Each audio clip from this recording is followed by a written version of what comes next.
Assalamualaikum warahmatullahi wabarakatuh. Jumpa lagi ya dengan saya Anissa Utami. Tak terasa ya sudah pertemuan ke-13. Kemarin kita sudah pada pertemuan yang lalu kita membahas metode SAW, kemudian AHP. Nah, ini kita akan mempelajari sebuah metode baru lagi, yaitu metode profil matching.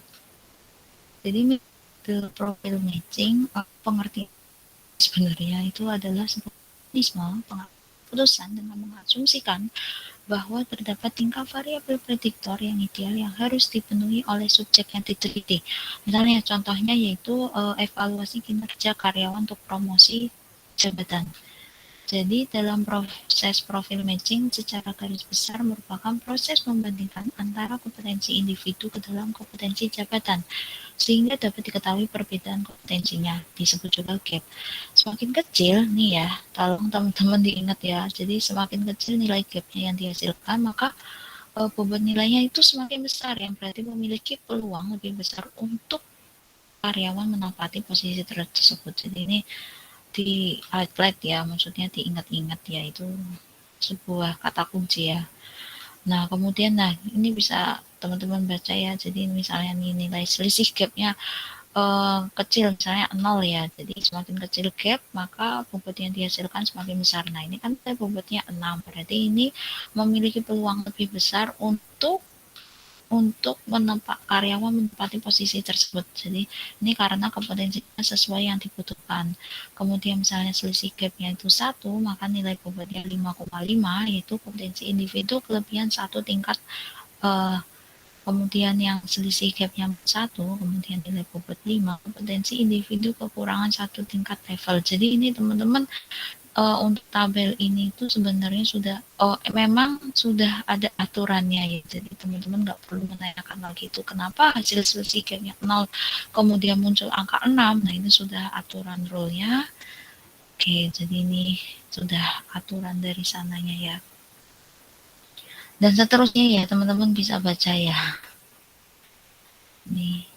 Nah, dalam sebuah metode itu pasti ada kelebihan dan kekurangan. Nah, kelebihannya itu yang pertama yaitu metode yang paling tepat digunakan dalam proses membandingkan antara kompetensi individu ke dalam kompetensi suatu jabatan sehingga dapat diketahui perbedaan kompetensinya. Kemudian yang kedua yaitu metode yang sangat sesuai digunakan untuk pengambilan keputusan yang berhubungan dengan nilai prestasi jabatan dan kompetensi karena perhitungan yang dilakukan dengan pembobotan dan perhitungan gap. Kemudian yang ketiga yaitu mempertimbangkan konsistensi yang logis dalam penilaian yang digunakan untuk menentukan prioritas sehingga menghasilkan alternatif yang tidak banyak. Nah, ini kekurangannya yaitu yang pertama yaitu tidak memperhitungkan daya tahan atau ketahanan output, analisis sensitivitas pengambilan keputusan. Yang kedua itu tidak mempunyai kemampuan untuk memecahkan masalah yang diteliti multi objek dan multi kriteria yang berdasarkan pada perbandingan preferensi dari tiap elemen dalam hierarki.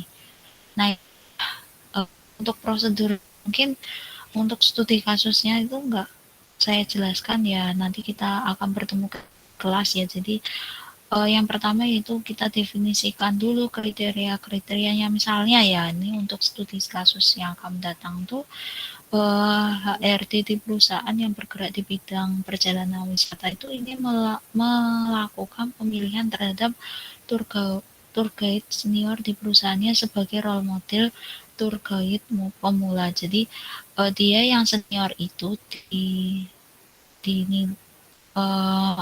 dilakukan pemilihan ya, sehingga kita bisa tahu ya mana saja tour yang paling baik ya. Jadi ada kriteria-kriterianya, ada 5 kriteria yaitu penguasaan bahasa asing, kemudian wawasan wisata, profesionalisme, penampilan, dan etika. Jadi itu beberapa kriterianya ya. Kemudian menghitung nilai gap antara profil subjek dengan profil yang dibutuhkan. Nilai gap itu profil alternatif dikurangi profil kriteria. Nanti kalau untuk profil alternatifnya itu nanti sama profil kriteria nanti mungkin dijelaskan di kelas, yaitu kenapa bisa rumusnya seperti itu. Sebenarnya metode profil matching itu lebih simpel ya dibandingkan metode AHP ya. Jadi kalau kemarin metode AHP mungkin agak kompleks ya. Nah, kalau untuk profil matching nanti ketika kita bertemu di kelas gitu nanti akan saya jelaskan gimana cara menghitungnya. Kemudian yang ketiga yaitu menghitung nilai mapping gap yang bersumber dari analisis gap. Jadi nanti setelah kita dapat nilai gapnya di sini kan rumusnya, nah itu dikonversi nilai gap dari tabel ini. Jadi misalnya selisih gapnya 1 nanti nilai bobotnya 6. Nah kemudian misalnya selisih gapnya 1 maka nilai bobotnya 5,5. Sorry berarti ini selisih gapnya 0 ya. Nilai bobotnya 6, 1, 5,5 dan seterusnya itu nanti kita dapat perhitungan nilai ini ya profil alternatif dikurangi profil kriteria, kemudian menghitung nilai akhir. Jadi nilai akhir merupakan rata-rata dari seluruh penjumlahan nilai mapping gap seluruh kriteria dikalikan pembobot dan kriteria, kemudian seperti biasa dilakukan perankingan. Jadi kita tahu mana yang ternyata paling tinggi nilainya. Nah itu jadi rekomendasi. Oke, mungkin ini bisa menjadi gambaran teman-teman ya untuk pertemuan selanjutnya ya. Untuk pertemuan ke-13 kita akan mempelajari profil matching. Mungkin teman-teman bisa dipersiapkan terlebih dahulu untuk membaca referensi ya. Jadi referensi sekarang kan sudah banyak ya, teman-teman bisa akses di internet ataupun di buku itu juga sudah banyak untuk metode profil matching supaya nanti kita sinkron ya, ada kok sinkron untuk pembelajaran ketika kita bertemu di kuliah online gitu. Jadi lebih cepat ya teman-teman memahami. Tapi ini menurut saya metode yang lebih simpel ya dibandingkan dengan metode AHP. Oke. Mungkin cukup sekian. Mohon maaf mungkin selama video pembelajaran ada salah kata. Kemudian tetap jaga kesehatan dan sesuai protokol kesehatan. Wassalamualaikum warahmatullahi wabarakatuh.